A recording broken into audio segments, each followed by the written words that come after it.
Hello folks, welcome to the channel. If you have encountered the extraction operation was not completed error 0x8096002A, then watch this video for the solutions. So the first solution is to download a third-party extractor app like 7-zip.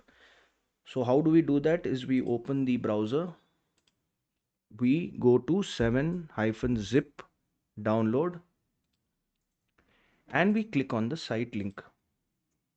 And we have to download the relevant file. So we have a 64-bit Windows, a 32-bit Windows, so forth and so on.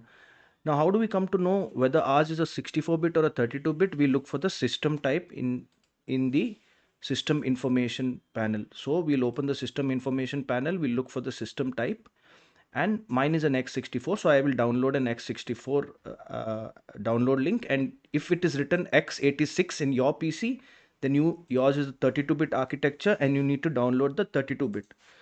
So I will download the 64-bit and I will open the file,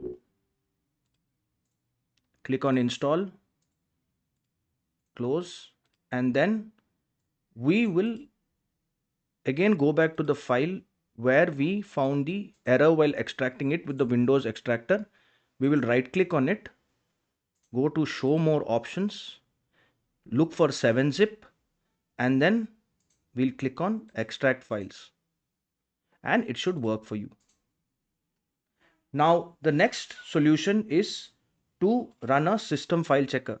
So we will open command prompt, right click on it, run as administrator, and we will input the command sfc space / scannow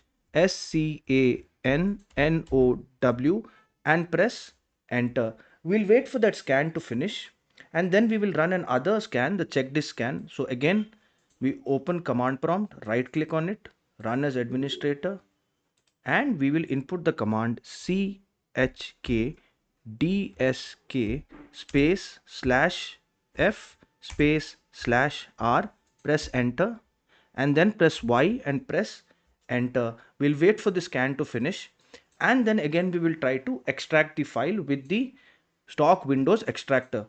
Now if still shows the error, then the only option is to restart the computer in the clean boot configuration. We do that by looking for system configuration, click on the services tab, and before we proceed, a word of caution: before we disable any of the services, we need to click on this, check this box, hide all Microsoft services. This is a very important step, folks. So once we hide all Microsoft services, then we can disable the services, the third party services, all these services, and we can click on disable all, apply, OK, and then we can click on restart. So I hope this video helped you. If it did, then please subscribe to the channel. Enjoy your day.